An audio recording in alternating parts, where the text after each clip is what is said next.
My name is Eduardo Rodriguez, and this presentation covers Lab 2 for Physics 2212, the summer term of 2018.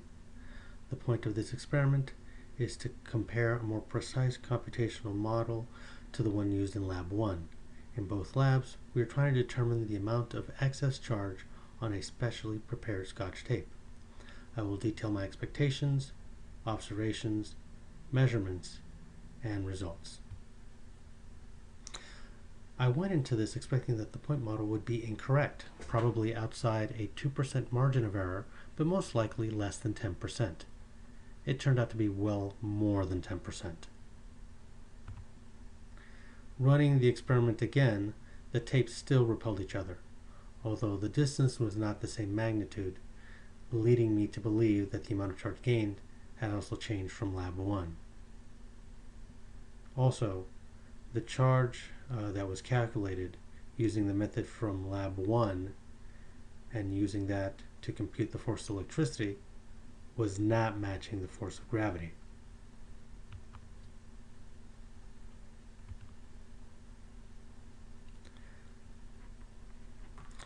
The length of the U-tape was 2.1 times 10 to the negative 1 meters.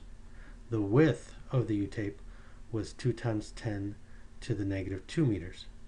The mass of the U-tape was calculated using the fact given to us that a meter of tape weighed approximately 1 gram, coming out to 2.1 times 10 to the negative 4 kilograms. The distance that was measured between the tapes when the upper tape started to float was 6.4 times 10 to the negative 2 meters. Using the point charge model, I first computed the gravitational force to be 1.96 times 10 to the negative 3 newtons, using the measured mass of the tape. Equating that to the magnitude of the electric force on the tape and treating the tape as a point charge, I calculated the tape to have a charge of 2.99 times 10 to the negative 8 coulombs, which I used as the initial value for the glow script assignment. When using 20 slices, that resulted in only 1.21 times 10 to the negative 3 newtons. Increasing the slices to 2,000 only changed the result to 1.25 times 10 to the negative 3 newtons. Through trial and error, I came up with a charge value of 3.737 times 10 to the negative 8 coulombs.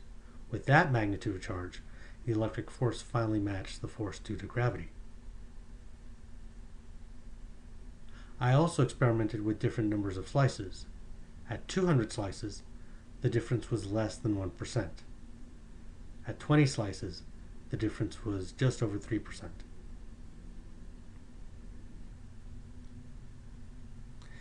There were a few questions asked of us in this lab. What if you had modeled each of your tapes as a single point charge like in the previous lab? Compare the estimated value of the charge you get when you use your experimental data to produce a point charge model to the value you got with your line charge model. With the point charge, as previously stated, I calculated 2.99 times 10 to the negative 8 coulombs. With the line charge model, I calculated 3.737 times 10 to the negative 8 coulombs. That difference was over 20%. Why do these estimates differ? Which value is more likely to be closer to the real value, and why? I'm assuming that this difference is possibly due to the shape of the tape not being conducive to being treated as a point charge. By slicing the tape into smaller pieces, a more realistic value could be computed. I also included a copy of the glow script code, just a small portion, the one that we most had to work on in order to get this computational model to work. Thank you.